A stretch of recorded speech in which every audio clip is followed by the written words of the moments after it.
જ્ઞાનસાર મગ્નતા અષ્ટક એનો છેલ્લો 8મો શ્લોક. યસ્ય દૃષ્ટિ કૃપા વૃષ્ટિર ગિરઃ શમસુધા કિરઃ તસ્મૈ નમઃ શુભ જ્ઞાન ધ્યાનમગ્નાય યોગિને. જે યોગી શુભ જ્ઞાન અને ધ્યાનમાં ઊંડે મગ્ન છે તેની દૃષ્ટિ કરુણાની વર્ષા જેવી બને છે. તેની વાણી સમરૂપ અમૃતનો છંટકાવ કરે છે અને ઉપાધ્યાયજી ભગવાન એવા યોગીને નમસ્કાર કરે છે. અંતિમ શ્લોક મગ્નતાની એક ઊંચી કસોટી આપે છે. એ કહે છે કે મગ્નતાને લીધે પ્રાપ્ત થતું ઊંડું અધ્યાત્મ એ માત્ર સાધકને નથી અનુભવાતું. એને તો આનંદ હોય જ, પણ એની પાસે આવનાર કોઈને પણ અનુભવાય છે 3 સ્વરૂપે. નજરમાંથી કરુણા નીતરે, વાણીમાંથી પ્રશમ પ્રસરે, અસ્તિત્વમાંથી કલ્યાણની કામના બહાર નીકળે. કોઈને પણ અનુભવાય કે વ્યક્તિ આત્મસ્થ થઈ ચૂકી છે, વ્યક્તિ મગ્ન બની ચૂકી છે. આંખો કરુણાથી છલકાતી, એની વાણી પ્રશમથી મહેકતી હોય અને એનું અસ્તિત્વ તમને અનુભવાય કે નકરું આ સૃષ્ટિ માટેનું કલ્યાણ લઈને બેઠું છે. તમે બરાબર યાદ કરજો, મગ્નતાનો પહેલો શ્લોક હતો એમાં આંખો બંધ કરવાની વાત હતી. 8મા શ્લોકમાં આવતા આવતા આંખ ખોલવાની વાત આવી જાય છે.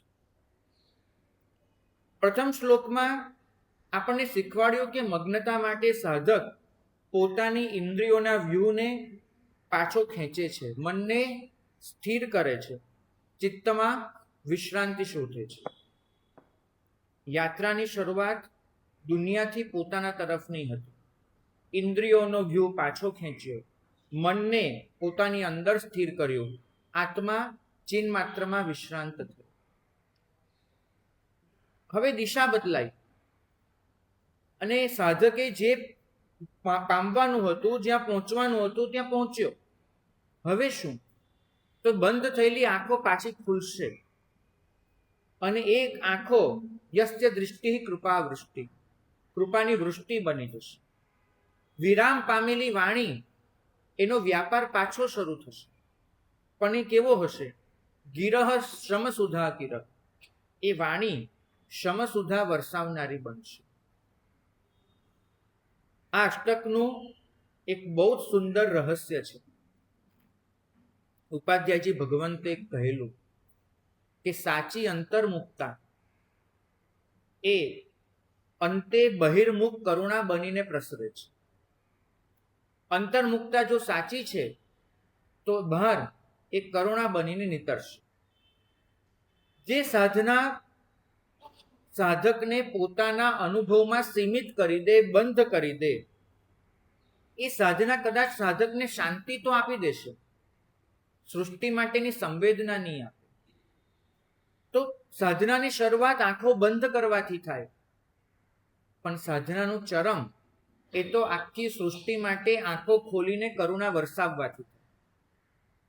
સાધનાની શરૂઆત વાણી એને વિરામ આપવાથી થાય, પણ સાધનાની ચરમ કક્ષા એ તો તમારી વાણી એ બીજાનું કલ્યાણ કરનારી બને. સાધનાની શરૂઆતનો પ્રશ્ન હોય છે, આત્મા મને કેવો દેખાય છે? સાધનાના અંતે પ્રશ્ન બદલાય છે, મારી સામે આવનારો જીવ મને કેવી રીતે દેખાય છે?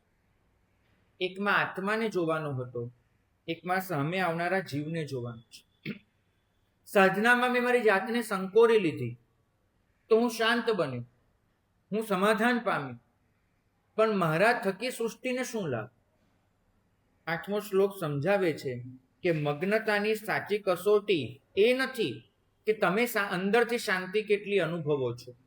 મગ્નતાની સાચી કસોટી એ છે કે તમારી પાસે આવનાર માનવ એનું ગૌરવ તમે સાચવી શકો છો. ઘણીવાર સાધક એટલો વૃક્ષ બની ગયો હોય, એટલો કઠોર કે પોતાની પાસે આવે ને એના ગૌરવને સાચવી ન સાચવી શકે.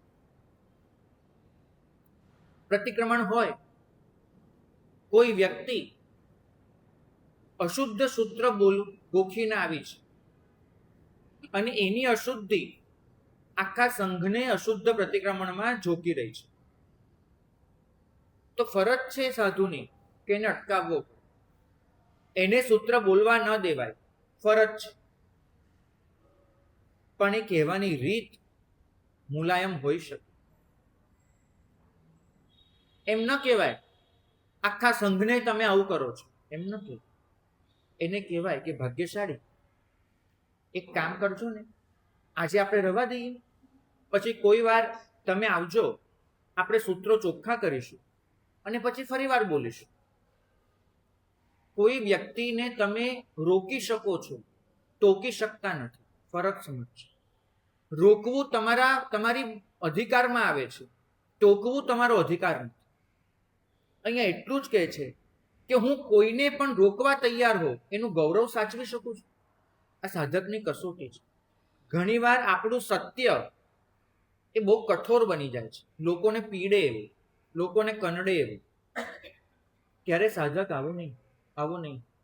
મેં એવા સાધકોને જોયા છે, એમની સાથેનો માણસ થોડીક ભૂલ કરે ને એટલે પોતે મૌન ધારણ કરી લે, અને એ મૌન કેવું હોય, એમ ચીરી નાખે એવું, ચપ્પાની ધાર જેવું. તમને એ મૌન વાગ્યા જ કરે. એ ભલે એમ કહેતો હોય કે જો હું તો કશું નથી બોલતો, બધું ચલાવી લઉં છું, પણ એ મૌન છે ને એની ધાર બહુ તીણી હોય. અહીંયા કહે છે કે સાધક એની શાંતિ ખાલી એની ચકાસણી નથી, સાધકની ચકાસણી એ પણ છે સંવેદના. એકલી શાંતિથી કલ્યાણ નહીં થાય, સંવેદના પણ જોઈશે. તમારી સાધના તમને વૃક્ષ બનાવે, કઠોર બનાવે, એ પહેલા તમારે ચેતી જવું. ભાગ્યશાળી યસ્ય દૃષ્ટિ કૃપા વૃષ્ટિ. બહુ સરસ પ્રશ્ન ટીકાકાર ભગવંતોએ ઉપાડ્યો. ગાથાનો ક્રમ જુઓ. યસ્ય દૃષ્ટિ કૃપા વૃષ્ટિ ગિરહ સમસુધા કિરહ. પહેલા દૃષ્ટિ કેવી હશે એની વાત કરી, પછી વાણી કેવી હશે એની વાત કરી. પ્રશ્ન પૂછાયો કે પહેલા દૃષ્ટિની વાત કેમ, પહેલા વાણીની કેમ નહીં? જવાબ અપાયો કે માણસ બોલે છે, બરાબર સમજવાનો પ્રયત્ન કરજો. માણસ બોલે છે એ પહેલા એ સામેવાળા માટે અંદરથી કંઈક નક્કી કરી ચૂક્યો હોય છે, અને પછી એ પ્રમાણે જ એનો બોલ નીકળે છે. મારું વચન, મારી વાણી એ મારી દૃષ્ટિનો અનુવાદ હોય છે. વાણી સ્વયં અનુવાદ છે મારી દૃષ્ટિનો. ધારો કે કોઈ વ્યક્તિને હું મનથી મૂર્ખ ગણું છું, માનો કે હું કોઈને મૂર્ખો ગણું છું, એ વ્યક્તિ સાથે હું ગમે તેટલી શિષ્ટતાથી વાત કરવા માંગીશ ને, જો મારા મનમાં મેં એને મૂર્ખો માનેલો છે, મારા વચનમાં ક્યાંક ને ક્યાંક તિરસ્કાર આવશે. હું ગમેલું શિષ્ટતા જાળવવા માંગુ, પેલી મીઠાશ પણ છે ને સેકરીન જેવી કૃત્રિમ હોય, એ બહાર આવી જ જાય, અંદરની કડવાશ. તો અહીંયા કહે છે પહેલા દૃષ્ટિ ચોખ્ખી કરો. કોઈના માટે પણ આવા નબળા અભિપ્રાય હશે તમારી વાણીમાં વ્યક્ત થવાના. મેં મારા કોઈ શ્રાવકને નકામો માની લીધો કે નકામો છે, તો હું એને માર્ગદર્શન આપીશ, પણ એ માર્ગદર્શન એને સુધારવા માટે નહીં હોય, એને દબાવવા માટે હશે, એને એની નબળાઈનું ભાન કરાવવા માટે હશે, ન કે એ શું બની શકે છે દેખાડવા માટે. મેં મારા મનમાં કોઈ વિરોધીને સંપૂર્ણ દુષ્ટ માની લીધો છે, હવે એ સત્ય બોલવાનું કામ કરશે ને તો પણ મને મારો દાવો તો એ જ રહેશે કે એ ખરાબ છે. તો તમારી વાણી એ તમારા દૃષ્ટિનો અનુવાદ હોય છે. પહેલા દૃષ્ટિ ચોખ્ખી કરવી પડે, પછી વાણી ચોખ્ખી. હું ગમે તેટલું એમ કહેતો હોઉં કે હું શાંત રહું છું અને શાંત રીતે બોલું છું, પણ મારા મનની છાપ એ ક્યાંક ને ક્યાંક મારા વ્યવહારમાં આવવાની, અને સામેવાળો માણસ એ પકડી લે. ભલે દુનિયા એમ કહેતી હોય કે 5 ઇન્દ્રિય મનુષ્યને મળી છે, મારો અનુભવ એમ કહે છે કે મનુષ્ય પાસે 6 ઇન્દ્રિય છે, અને 6ઠ્ઠી ઇન્દ્રિયને કહેવાય છે સિક્સ્થ સેન્સ, સામેવાળાના અંતરને ઓળખી લે. જો મેં મારા મનમાં કોઈને મૂર્ખ માનેલો છે નકામો માનેલો છે, દુષ્ટ માનેલો છે, ગમેલો સદવ્યવહાર કરીશ, એને પરખાઈ જ જશે કે આ માણસ મારા માટે સદભાવ ધરાવતો નથી, પરખાઈ જ જશે. તો વાણી સુધારતા પહેલા દૃષ્ટિ ચોખ્ખી થવી જરૂરી છે. મને સામેના માણસમાં શું દેખાય છે, આ પ્રશ્ન ઉપાધ્યાયજી ભગવાન પૂછે છે કે તમને સામેના માણસમાં શું દેખાય છે? એની ભૂલ, એની ભૂતકાળની ઘટનાઓ, એની સાથેનો તમારો મતભેદ, એને તમને આપેલું દુઃખ, ભૂલ દેખો છો, ભૂતકાળ દેખો છો, એનો મતભેદ જુઓ છો, એને તમારી સાથે કરેલું વર્તન જુઓ છો, કે તમને જીવ પણ દેખાય છે કે જે ભલે અત્યારે અશુદ્ધ પર્યાયમાં હોય, કાલે એ પર્યાય બદલાઈ શકે છે. તમે જુઓ તો ખરા, તમારી નજરને ઓળખો. કોઈ પણ વ્યક્તિ મળે છે પહેલા તમને ભૂલ યાદ આવે છે, કોઈ પણ વ્યક્તિ મળે છે પહેલા તમને એનો ભૂતકાળ દેખાય છે, કોઈ પણ વ્યક્તિ મળે છે એને તમારી સાથે કરેલું વર્તન જ તમારા માટે સૌથી મહત્વનું બની જાય છે. તમે એટલું નથી સમજી શકતા કે આ એક પર્યાય છે, જે પર્યાય જવા માટે જ આવી છે, રહેવા માટે નહીં. ભાગ્યશાળી જૈન તત્વ દૃષ્ટિ એ કહે છે કે આ તમારી દૃષ્ટિની હિંસા છે, તમારી નજરની હિંસા. નજર એટલે આ આંખો નહીં. તમે તમારા મનમાં સામેવાળાની કલ્પી લીધેલી છબી, પરિણામ એ છબીને લીધે જ્યારે જ્યારે સામેવાળો માણસ તમને મળે છે, તમે મનથી એની વિરાધના જ કરો છો, મનથી એની હિંસા કરો છો. તમે મુક્ત નથી, તમે ફ્રેશ પણ નથી, તમે વાસી નજરથી એને જોઈ રહ્યા છો ગઈકાલથી. ભાગ્યશાળી પર્યાય સાચી છે એને નકારવાની નથી. કોઈ કપટ કરે છે, કપટી છે, કોઈ હિંસા કરે છે તો હિંસક છે, કોઈ અયોગ્ય વર્તનને આ સારું વર્તન છે એમ કહેવાનું નથી. અયોગ્ય વર્તન અયોગ્ય જ છે, પણ તમે શું કરો છો ભૂલ? કોઈકની એક પર્યાયને એની આખી જિંદગીની ઓળખ બનાવી લો છો. એક પર્યાય આખી જિંદગીની ઓળખ બની જાય છે તમારા માટે. ભાગ્યશાળી ગયા જ વર્ષે અમારી પાસે એક ભાઈ આવ્યા હતા ફરિયાદ લઈને. કેવી ફરિયાદ લઈને આવ્યા? સાહેબ તમને એમ લાગે છે ને બહુ મોટો તપસ્વી, બહુ મોટો. મહારાજ આ વખતની તો વાત નથી ખબર, નથી કહેતો તમને, પણ એને 28 કરી હતી ને. આ તો આ વખતે 16 કર્યા, પણ 28 કરી હતી ને. સાહેબ પાંચમે પારનું છઠના દિવસે મેં 11 વાગ્યાની ચાઇનીઝની લારી પર જોયો, રાત્રે 11 વાગે. તમારા પોઈન્ટ શું છે? મને કે આવા લોકોનું આપણે બહુમાન શું કામ કરવું જોઈએ, આવાની અનુમોદના કેમ કરવી જોઈએ? મેં કીધું કે આ વાતને કેટલો વખત થયો? મને કે 3 વર્ષ. મેં 3 વર્ષ પહેલાની લારી હજુ તમારા મનમાં કેમ છે પાર્ક થયેલી, એ મને તમે સમજાવો.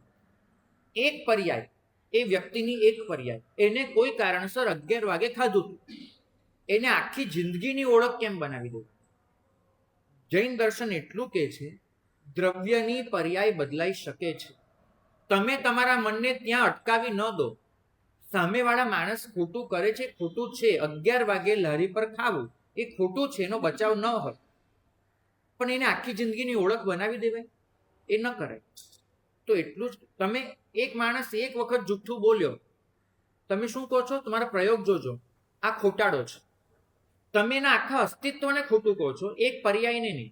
કહેવું શું જોઈએ? અત્યારે આ પર્યાય અસત છે, આ વખતે એને ખોટું બોલ્યું છે, તમે એને ખોટાડો કહો છો. કોઈ વ્યક્તિ એક પરીક્ષામાં નિષ્ફળ થાય છે, તમે શું કહો છો? તારામાં કંઈ ભૂતો નથી, તારાથી કંઈ થવાનું નથી. એક વખતને કાયમી ઓળખ. કોઈ વ્યક્તિ એને સાધનામાં કંઈક શિથિલાચાર કર્યો, તમે શું કહો છો? આ તો શિથિલાચારી છે. વસ્તુ એ છે કે તમે નક્કી કરનાર કોણ કે એનામાં સાધનાની લાયકાત. પર્યાયને દ્રવ્ય ન બનવા દો. બસ આટલું કે છે ઉપાધ્યાયજી. કોઈકે વર્ષો પહેલા કોઈ ભૂલ કરી હતી, આજે પણ એને એ જ ભૂલના ચશ્માથી જોવામાં કયો પોઈન્ટ છે? આજે પણ એને એ જ ભૂલના ચશ્માથી જોઈએ આપણે, શું મતલબ છે? ભાગ્યશાળી તમે લોકો તમારી દૃષ્ટિને એટલી હિંસક બનાવી ચૂક્યા છો કે આજે પણ કોઈને તમે તમારા ભૂતકાળના ચશ્માથી જ જુઓ છો. વર્તમાન તમારી પાસે પર્યાયનો કોઈ મહત્વ જ નથી. વર્તમાનની અશુદ્ધિ છે, પણ તમે ચુકાદો એવો ન આપો કે એના ભવિષ્યના દરવાજા બંધ થઈ જાય. તમારો તો ચુકાદો એવો. અને આ ચુકાદો ક્યાં સુધી પહોંચે ખબર છે? કોઈ તમને પૂછવા આવે ને, ભાઈ એના ઘરની દીકરી લેવાય કે નહીં, જો ભાઈ બહુ ખોટાડો માણસ, એક વખત તમારી સાથે ખોટું બોલ્યો તો, એક વખત તમે એની સમગ્ર ઓળખાણ એવી બનાવી દીધી, તો જીવના ભવિષ્યને તમારા ચુકાદાથી બંધ કરવાનો તમને કોઈ અધિકાર નથી. બસ આટલું શીખવું. તમારી દૃષ્ટિ કૃપાવૃષ્ટિ વાળી રાખો. દોષને અદૃશ્ય નથી કરવાનું. દોષ છે, પણ જીવને દોષી રૂપે નથી જોવાનો. ફરક સમજો. દોષ હોય છે, એમાં કોઈ વાંધો નથી, પણ જીવને દોષી રૂપે જોવાનો નથી હોતો. યાદ કરવો સંગમને. પ્રભુ પાસે આવ્યો, એક અહંકાર લઈને આવ્યો છે. પ્રભુની ક્ષમતા, પ્રભુની સહન શક્તિ, એના વિશેના વખાણ એનાથી સહન થયા નથી. અને એક અહંકાર લઈને આવ્યો છે કે દેવ શક્તિ આગળ મનુષ્ય ઝૂકે જ. એને અહંકાર છે પોતાના દેવત્વનો, એને અહંકાર છે પોતાની તાકાત. વર્ણન પ્રમાણે તો એને ભયંકર ઉપસર્ગો કર્યા, અસહ્ય શારીરિક પીડાઓ આપી, ભયંકર પ્રતિકૂળતાઓ ઊભી કરી, પ્રલોભનો, માનસિક આઘાત બધું જ આપ્યું. પ્રભુનું ધ્યાન તૂટે એ માટે જેટલા પ્રયત્ન કરી શકાય બધા જ એને કરે. અહીંયા લખે છે ભગવાન કે જ્યારે એ સંગમે 6 મહિને વિદાય લીધી, 6 મહિના પ્રભુને ભૂખ્યા તરસ્યા રાખીને વિદાય લીધી, ત્યારે પ્રભુની આંખના ખૂણે આંસુ હતા. કેમ? તમને આ પહેલી લીટી ત્યારે દેખાશે, યસ્ય દૃષ્ટિ કૃપા વૃષ્ટિ. પ્રભુની સાધના જો બંધ હોત ને, બંધ, તો એમને તો એ 6 મહિનામાં કશું જ નહોતું ગુમાવ્યું કે રડવું પડે. શારીરિક કષ્ટ એમને રડાવી શકે એમ હતા નહીં, માનસિક યાતનાઓ એમને પજવી શકે એમ નહોતી. અનંત બળ એવું હતું કે જેના બળે એ દુનિયાની કોઈ પણ પીડાને ધારી શકે, સમાવી શકે એમ હતા. અને એ 6 મહિનામાં એમનો આત્મદ્રવ્ય તો ખૂબ શુદ્ધ થયું, ખૂબ શુદ્ધ. તો 6 મહિનાના અંતે આંસુ શેના માટે હતા? સંગમને ન પમાડી શક્યા. એ સંગમ મને 6 મહિના પીડા આપીને જે ભયંકર કર્મબંધ કરી ચૂક્યો છે, એમાંથી એ ક્યારે છૂટશે? એ કરુણા. પ્રભુએ પોતાની ભીની આંખથી આપણને સમજાવ્યું કે સાધનાનો મતલબ એ નથી કે હું મોક્ષે જાઉં, મારી સાધનાના બધા જ દરવાજા બંધ કરી દઈને મારા અસ્તિત્વ, હું બધાથી અલગ અને હું મોક્ષે જતો. સાધનાનો આ મતલબ પ્રભુએ નથી કર્યો. એમને તો સંગમની મુક્તિની પરવા છે. ભાગ્યશાળી.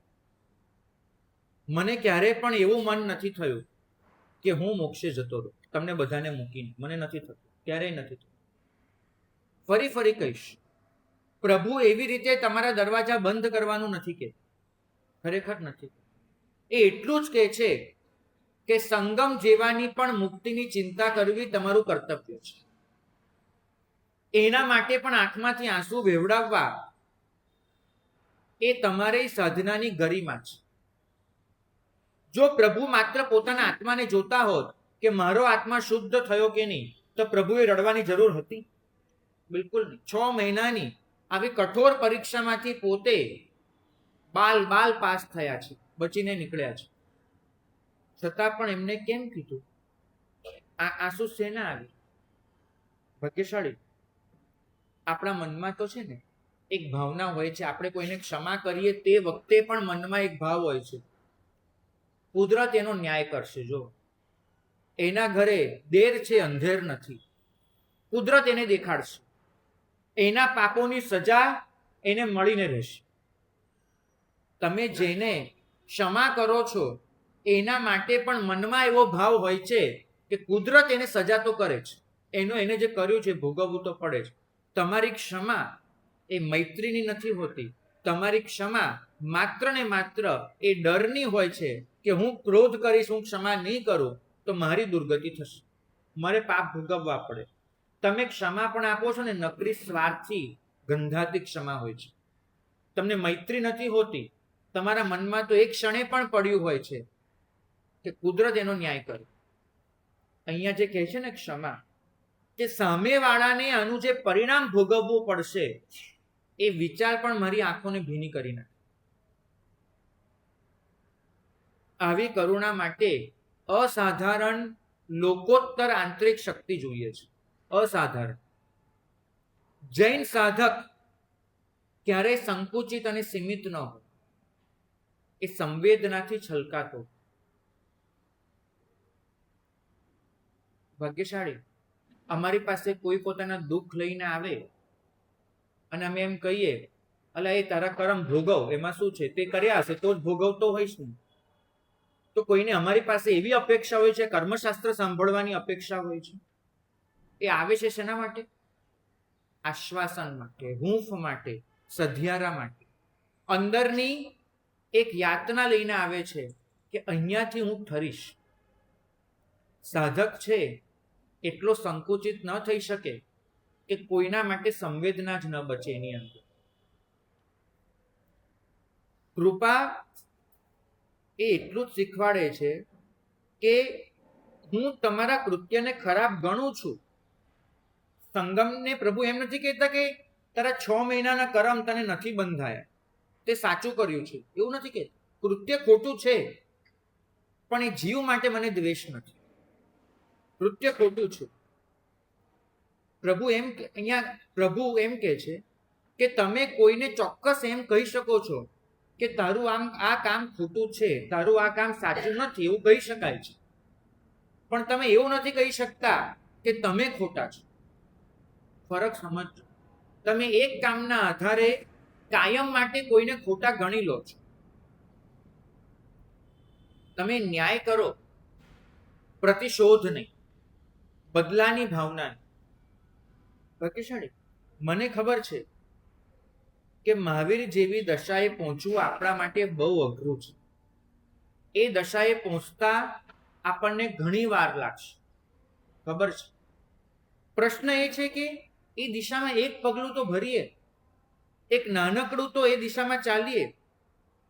કોઈની ભૂલ દેખાય ને ત્યારે એવું કહેવાથી તો બચીએ કે આ વ્યક્તિ આવી જ છે, એવું તો ન કહીએ.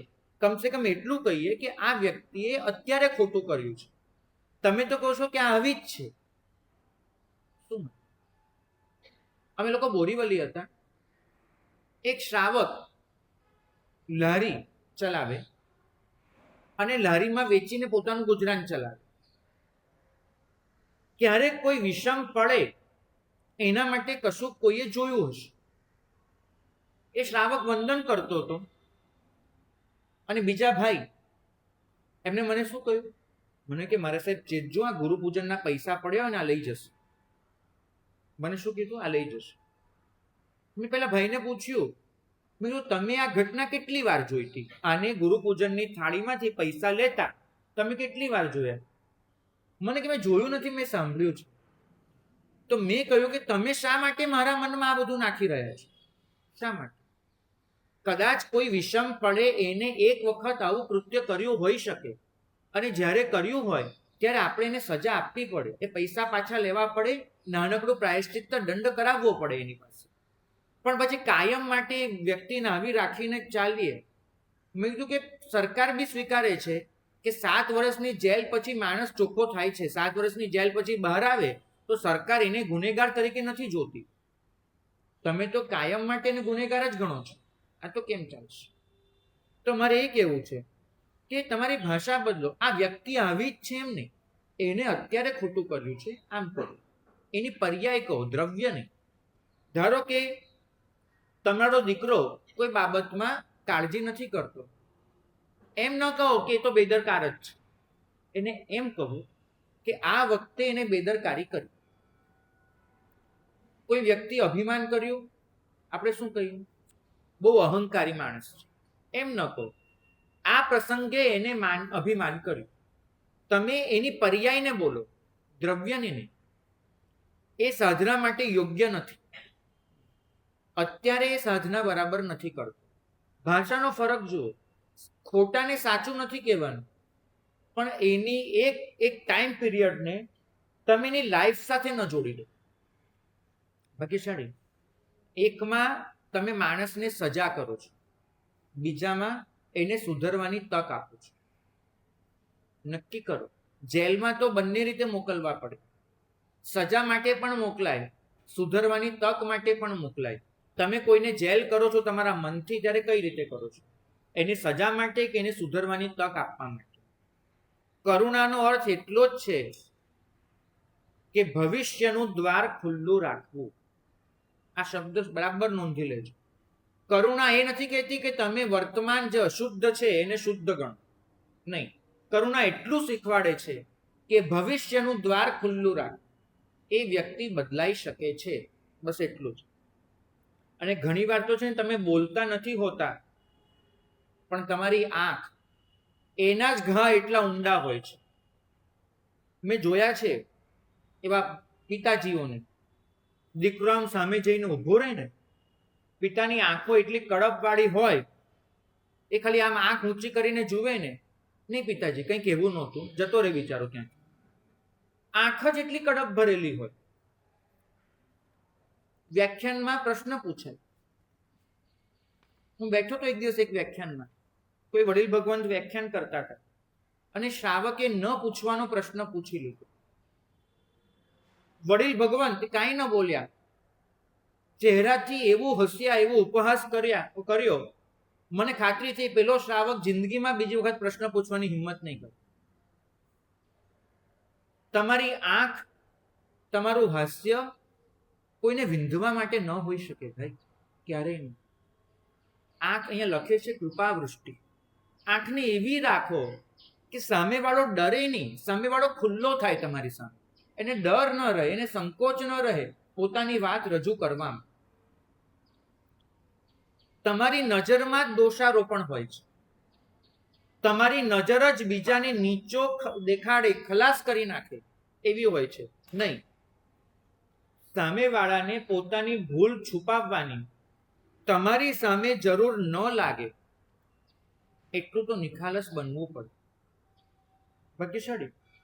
કરુણા બીજાને સારું લગાડવામાં નથી, કરુણા બીજાને સારું લગાડવામાં નથી, પણ કરુણા કોઈ પણ વ્યક્તિને પોતાની ખરાબ વાત નિખાલસતાથી રજૂ કરવાની તક આપવામાં છે. એને ડર એવો ન લાગવો જોઈએ કે મારી ભૂલ સામે હું નાનો લાગીશ. એક ભયંકર ઘટના આ સમય યાદ આવે છે. એક બહેને એક ભગવંત પાસે પોતાની ભવ આલોચના લીધી, અને ભવ આલોચનામાં એને ખુલીને પોતાના પાપ લખ્યા હતા. વ્યક્તિ અજ્ઞાનવશ અનેક કર્મ કરી બેસતી હોય છે. થોડા વખત પછી એ બેને ભગવંત પાસે જવાનું બંધ કરી દીધું. કેમ? એ બેને કહ્યું કે સાહેબ, એ ભગવંતની આંખમાં હવે મારા માટે તિરસ્કાર છે. મારા પાપ જાણ્યા પછી એ પોતાની નજરમાં મને દોષી ગણે છે, દોષારોપણ કરી ચૂક્યા છે. અને મને એમને એમ કહ્યું કે બેન તમે કેવા છો મને સમજાઈ ગયું. ભાગ્યશાળી. આલોચના કરવા માટે એક અનિવાર્ય શરત લખેલી છે કે જે તમારી પાસે આલોચના કરે છે જે વ્યક્તિ, એના માટે તમે કોઈ અભિપ્રાય નહીં બાંધો તો જ તમે આલોચના આપવાને હકદાર છો. તમે ધારો કે કોઈ પાપ રજૂ કરો અને હું તમારી સાથે પછી કાયમ માટે એ પાપને યાદ કરીને જ વર્તન કરું, તો હું, માફ કરજો સ્પષ્ટતાથી કહું છું, હું મિથ્યાત્વી ગણ. કેમ કે આલોચનાની અનિવાર્ય શરત છે કે તમે વ્યક્તિના પાપ સાંભળ્યા પછી પણ એના માટે કોઈ અભિપ્રાય નહીં બાંધો. જજમેન્ટલ માઇન્ડ હોય એને આલોચના આપવાની જ મનાઈ છે. તો ભાગ્યશાળી. ભય દોષને છુપાવે છે, કૃપા દોષને પણ જાહેરમાં આવવાની તક આપે છે. વાણી અમૃત કેવી રીતે બને, બીજી પંક્તિ પર જઈ. આ દૃષ્ટિની વાત થઈ. હવે વાણી પર જઈ. વાણી એવી હોય કે માત્ર સામેવાળાને આનંદ આપે એમ નહીં, પ્રસન્ન બનાવે એમ નહીં, એના આંતરિક સંઘર્ષને થોડોક શાંત પણ કરે. એ વાણી સત્યને જોવામાં વપરાય. તમે તો બીજાને દોષ પણ એવી રીતે કહો કે એને બચાવમાં ઉતરવું પડે નહીં. સત્યને જોવામાં વપરાય એવી તાકાત એ વાણી આપવી જોઈએ. સમસુધા એનો અર્થ એ નથી કે તમે બીજા માટે હંમેશા સારું જ બોલો, મીઠું જ બોલો. ગિરહ સમસુધા કિરહ, એવો અર્થ નથી. કોઈ નિર્ણય ખોટો હોય તો એ નિર્ણય ખોટો છે એમ કહેવું પડે. કોઈ વર્તન યોગ્ય ન હોય તો આ વર્તન ન ચાલે એમ કહેવું પડે, રોકવું પડે. કોઈ માર્ગ યોગ્ય ન હોય, આ યોગ્ય નથી એમ કહેવું પડે. કોઈ ભૂલ હોય એ વ્યક્તિ પાસે ભૂલનો સ્વીકાર કરાવવો પડે. ના નથી. શબ્દ કઠોર હોઈ શકે, બરાબર. ઉપાધ્યાયજી મારના શબ્દ સાંભળજો. શબ્દ કઠોર હોઈ શકે છે, પણ એ શબ્દ બોલાવ્યા પાછળ નક્કી કરો કે તમે સામેવાળાને હરાવવા માંગો છો, નીચો દેખાડવા માંગો છો, કે એને ઊંચો ઉઠાવવા માંગો છો. કઠોર શબ્દ પણ બે રીતે બોલાય. એકમાં હરાવવાની ઈચ્છા હોય છે, એકમાં એને ઊંચો ઉઠાવવાની ભાવના હોય છે. ભાગ્યશાળી.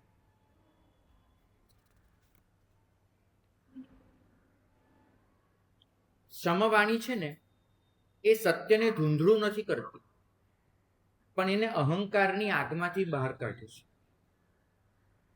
કોઈ સંવાદ, કોઈની સાથે ચર્ચા થાય અને પછી મને એવું લાગે કે હું જીત્યો અને એ હાર્યો, તો સમજવું એ ચર્ચા, એ વિવાદ હતો, સંવાદનો. સંવાદ પછી કોઈને હાર જીત નથી લાગતી, કંઈક પામ્યાની અનુભૂતિ થાય છે. જ્યારે હું તો કોઈની સાથે ચર્ચા કરું ને, પછી મને મનમાં શું આવે છે, જો એને મારી વાત માનવી પડી ને, મારી વાત એને સ્વીકારવી પડી ને, હું સાચો પડ્યો ને. તમે તો એક વસ્તુ કીધા વગર નથી રહી શકતા, બરાબર. જોજો આ વાક્ય તમારામાંથી કોણ નથી બોલ્યું મને કહેજો. કંઈક તમે ધારો કે કંઈક બન્યું અને તમે એ વિશે પહેલા કીધેલું પણ હોય. હું તો પહેલાથી કહેતો હતો, પણ કોણ મારું સાંભળે છે અહીંયા, બરાબર. બોલ્યા છો કે નહીં જીવનમાં? સામેવાળાને તમે હંમેશા તમારા શબ્દોથી નીચો દેખાડવાનો પ્રયત્ન કરો છો, એને ઉપર ઉઠાવવાનો નહીં. આપણા સંબંધોમાં, આપણા સંઘોમાં, આપણા ઘરોમાં, ઇવન શિષ્ય ગુરુ સંબંધમાં કેટલી વાર આપણે એવું કંઈક બોલી જઈએ છીએ કે સામેવાળાને બહુ લાગી જાય છે. પછી આપણે શું કહીએ? બોલ, મેં તો આવું કહ્યું હતું, એમાં મેં શું ખોટું કહ્યું? અરે, તમે ખોટું નથી કહ્યું, ખોટી રીતે કહ્યું છે. તમે ખોટું બોલ્યા છો એવું અમે કહેતા જ નથી, રીત ખોટી છે. ભાગ્યશાળી. આંતરિક હેતુ એટલો સ્પષ્ટ હોવો જોઈએ કે સત્યને શસ્ત્ર નહીં બનાવે, સત્યને ઔષધ બનાવીશ.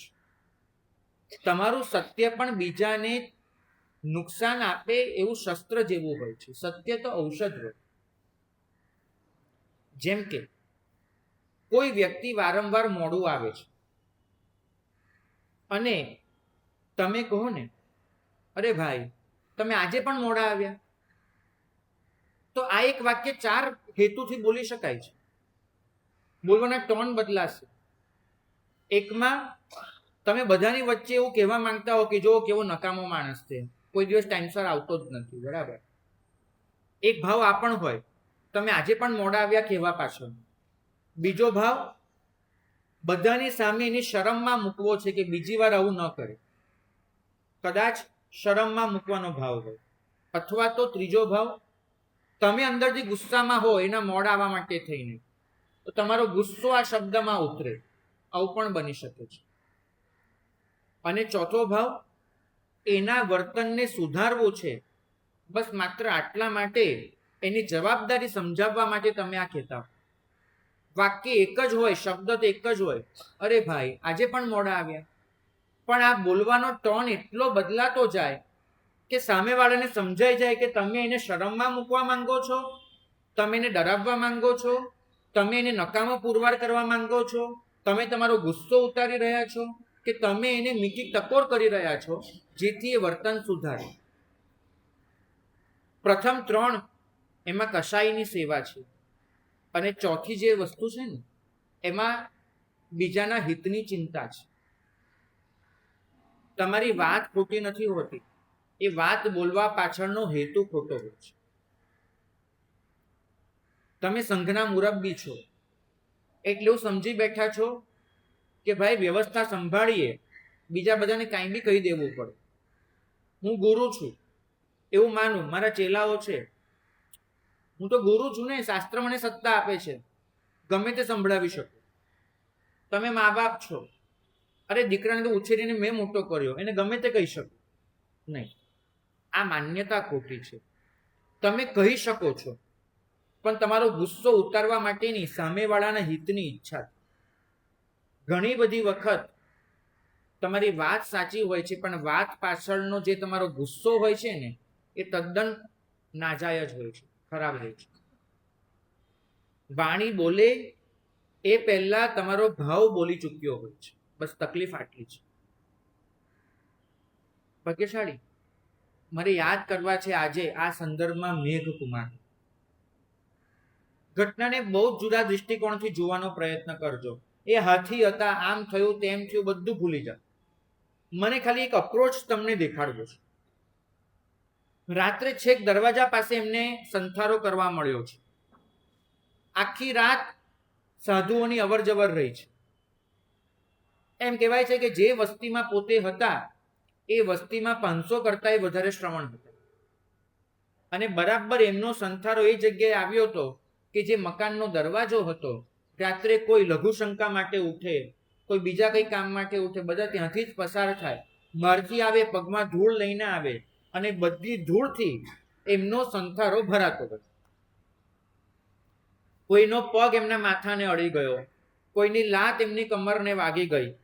આખી રાત ઊંઘ ન આવી, અને ઊંઘ ન આપવાને લીધે એ મેઘકુમારને એક જ વસ્તુ યાદ આવી. ગઈકાલ સુધી રાજમહેલ હતો, ક્વમે સુખશૈયા, અને આજે હું ક્યાં આવી ગયો? ન કોઈ મારું માન છે, ન કોઈ મારી પ્રતિષ્ઠા છે.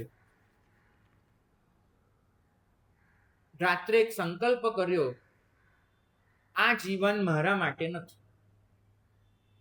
સવારે દીક્ષા લીધી, રાત્રે સંકલ્પ કર્યો, હું ભગવાન પાસે જઈશ કાલે સવારે અને સંયમ છોડવાની અનુમતિ માંગીશ. સવારે મેઘકુમાર મહાવીર સ્વામી પાસે આવ્યા. વિચાર કરો, એક ગુરુ તરીકે મહાવીર સ્વામી કેટલું કહી શકતા? એક રાત પણ સહન ન થયું. એક રાત તો ગઈકાલે દીક્ષા લીધીને આજે આવી ગયા. મહાવીર સ્વામી કહી શકતા હતા, રાજકુમાર હોવાનું ભાન હજુ ગયું નથી ભાઈ. બધી આ રાય ભરાય છે ને મગજમાં, કાઢી નાખો. હવે રાજકુમાર નથી, તમે એક શ્રમણ છો. આટલી નબળી સાધના, એક થોડા પગ શું અડક્યા? અરે 2 દિવસ કરો, ત્રીજે દિવસે ઊંઘ આવતી થઈ જશે ભાઈ. ખબર જ હતી.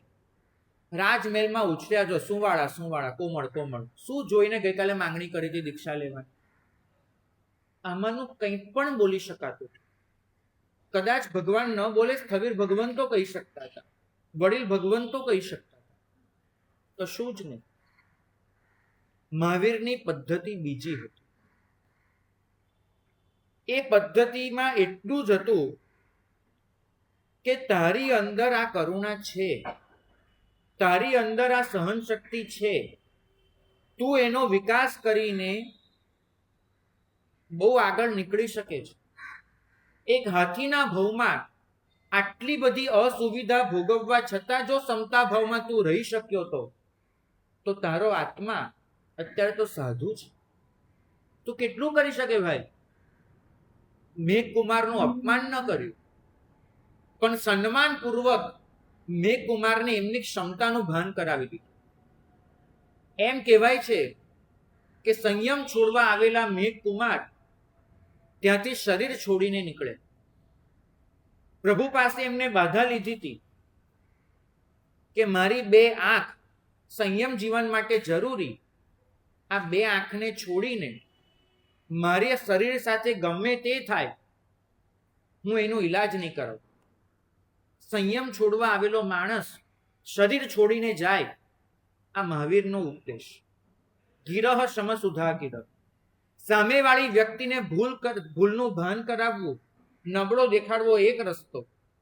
સામેવાળી વ્યક્તિની ક્ષમતાનું ભાન કરાવીને એને ઉપર ઉઠાવી લેવો બીજો રસ્તો. તમે કોઈને નીચો દેખાડીને દટાવવા માંગો છો કે એને એની ક્ષમતાનું ભાન કરીને ઉપર ઉઠાવવા માંગો છો, નક્કી તમારે કરવું. ભાગ્યશાળી અમારા વડીલો તો અમને એમ કહે, ગુરુ કોણ બની શકે, માર્ગદર્શક કોણ બની શકે? તો અમને એવું શીખવાડે કે માણસને એની ભૂલ કરતા એની ક્ષમતા મોટી છે એવું સમજાવી શકે તે ગુરુ. કોઈ પણ માણસને એની ભૂલ કરતા એની ક્ષમતા મોટી છે એવું સમજાવી શકે એનું નામ ગુરુ. ગુરુ તમારી ભૂલો દેખાડવા નથી બેઠા હોતા, ગુરુ તમારી ક્ષમતા દેખાડવા બેઠા હોય છે, જે ક્ષમતા પેલી ભૂલોને નાબૂદ કરી શકે છે.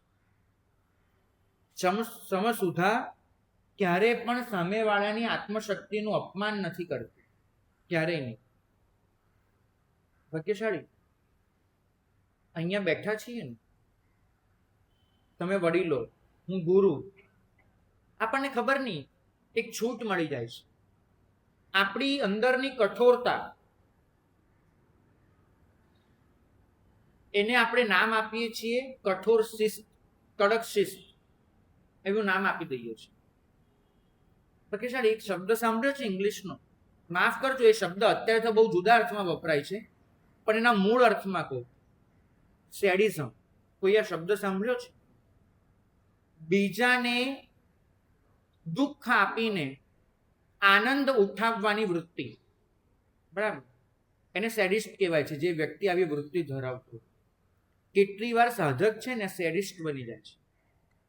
એ બીજા આગળ એટલો કઠોર બને છે, એના દ્વારા અંદરનો એક એનો ભાવ હોય છે, જો હું તો ઊંચો, કેવું કે એને કહી દીધું, અને પાછી મનમાં તો એક જ હોય કે હું એને સુધારી રહ્યો છું, હું એનું હિત કરી રહ્યો છું. શિસ્ત તૂટે, ચોક્કસ કહેવાય કે શિસ્ત તૂટી. એમ ન કહેવાય કે તું બગડ્યો. ફરક સમજજો.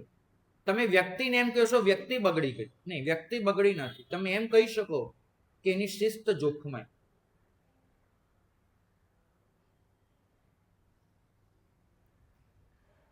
સમસુધા છે ને, એ માત્ર શું બોલવું એ શીખવતી નથી, બીજા પણ 4 પ્રશ્ન પૂછવાનું શીખવે છે. મેં મારી જાત માટે કંઈ પણ બોલતા પહેલા આ 4 ફિલ્ટર નક્કી કર્યા છે. તમે પણ આ ફિલ્ટર અજમાવી શકો. નંબર 1, સત્ય અસત્ય તો બરાબર છે, તમે નક્કી કરી લેશો, પણ બીજા 4 ફિલ્ટર લગાડજો. 1, હું જે કહેવા જઈ રહ્યો છું એ કહેવા માટે જરૂરી છે. બધું જ સત્ય બોલવું જરૂરી નથી હોતું. તો પહેલો પ્રશ્ન, હું જે કહેવા જઈ રહ્યો છું એ કહેવું જરૂરી છે? નંબર 2, જરૂરી હોય તો પણ આ કહેવા માટે યોગ્ય સમય છે? ઘણીવાર અયોગ્ય સમયે કરેલી વાત એ નકામી પુરવાર થઈ છે. તો સત્ય અસત્ય પૂછ્યા પછી પણ 4 પ્રશ્ન. 1, કહેવું જરૂરી છે? 2, કહેવા માટે યોગ્ય સમય છે? 3, સામેવાળી વ્યક્તિ એ સત્યને પચાવી શકે એટલી સક્ષમ છે? હું સત્ય કહું પણ ખરો, પણ સામેવાળી વ્યક્તિમાં એ સત્યને પચાવવા જેટલી તાકાત જ નથી. શું થશે? અને 4, અપમાન ન થાય એવી રીતે હું સત્ય બોલી શકું છું? સત્ય જરૂરી છે, યોગ્ય સમય છે, સામેવાળી વ્યક્તિ પચાવી શકે એમ છે, અને અપમાન ન થાય એવી રીતે હું સત્ય કહી શકું છું? આ 4 પ્રશ્નોના જવાબ હા આવે ને પછી બોલવું તો વાણી શુદ્ધ કહેવાય. ભાગ્યશાળી. 8મો શ્લોક માત્ર આંખ અને શબ્દ સુધી નથી અટકતો, એ ઉપસ્થિતિ સુધી પહોંચે છે. ઉપસ્થિતિ તમારો ચહેરો, તમારો અવાજ, તમારો સ્વર, તમારી સાંભળવાની રીત, તમારો જવાબ વચ્ચેનું મૌન, તમારી નજરનો ભાવ, આ બધું જ જોવાતું હોય છે. અને આ બધું મળીને તમારી આસપાસ એક વાતાવરણ એવું રચાય છે કે જે વાતાવરણમાં આવનારો કોઈ પણ જીવ એ શાંતિ, સમાધિ, સ્નેહ, સંસ્કાર પામીને જાય છે.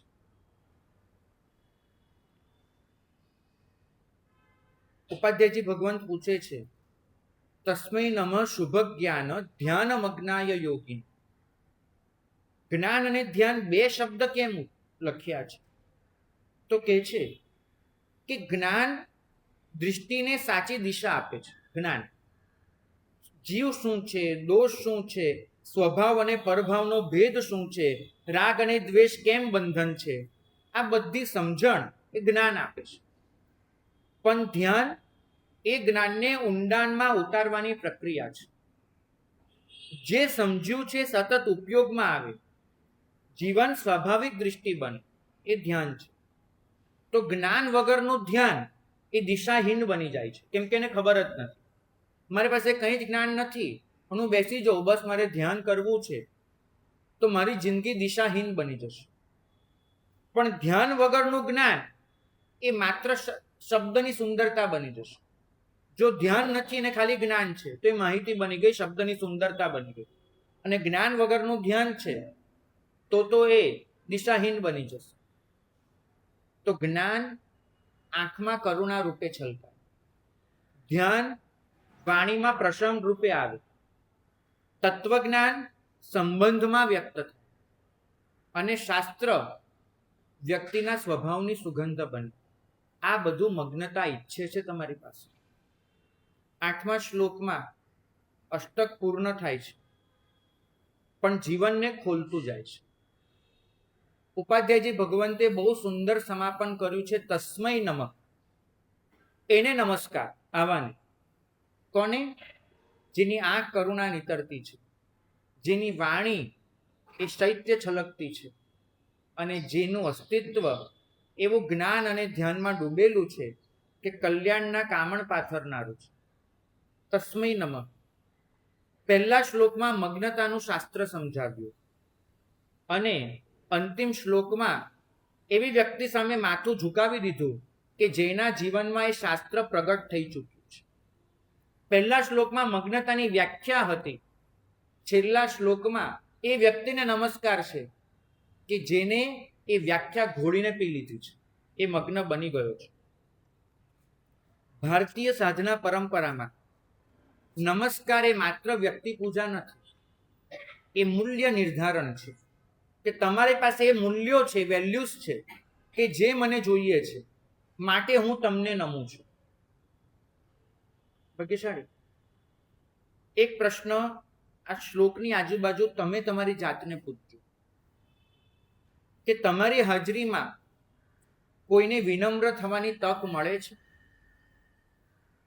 તમારી વાત પછી વિવાદ વધુ ઘેરો બને છે કે સંવાદની શક્યતા ખુલે છે? તમારી આગળ કોઈ પોતાની ભૂલ છુપાવે છે કે સ્વીકારે છે? કોઈ દુઃખી વ્યક્તિને પોતાના દુઃખ રજૂ કરવા જેટલી નિર્ભય જગ્યા તમે આપી શકો છો? કરુણા એ અહેસાસ કરાવવામાં છે. જુઓ, કઠોરતા શેમાં છે? વ્યક્તિને, પાપી વ્યક્તિને એના પાપનું ભાન કરાવવું એ કઠોરતા છે. પણ કરુણા એ અહેસાસ કરાવવામાં છે, એ વ્યક્તિને પોતાને સમજાય કે મારા પાપ કરતા હું ઉપર ઉઠી શકું છું, મારામાં એ તાકાત છે. કરુણા શક્તિનો અનુભવ કરાવવામાં છે, એ તાકાતનો કે તું તારા પાપથી મોટો બની શકે છે.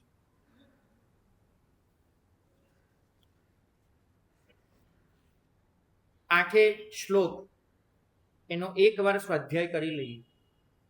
પ્રથમ શ્લોકમાં આપણને કહેવામાં આવ્યું કે જે તમારી ઇન્દ્રિયો દુનિયા તરફ દોડે છે એને પાછી વાળો.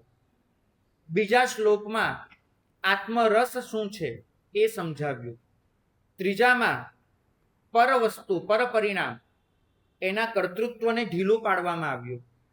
ચોથા શ્લોકમાં પૌદ્ગલિક મોહની કથા નાની કરવામાં આવી. શ્રદ્ધા પૌદ્ગલિકી કથા કહીને એ નાની કરવામાં આવી. પાંચમામાં તેજોલેશ્યા વિવૃદ્ધિ રહ્યા કહીને સમય વીતવા સાથે સાધનાની પરિપક્વતા શું હોઈ શકે એ આપણને સમજાવ્યું. છઠ્ઠામાં જ્ઞાન મગ્નતાનું સુખ એને શબ્દોથી પણ ઉપર ઉઠાવ્યું, આપણને સમજાવ્યું. સાતમામાં જ્ઞાનનું અમૃત તમને અંદરથી શીતલ બનાવે તે કહેવામાં આવ્યું. અને હવે આઠમામાં એક અદ્ભુત ઘટના બને છે.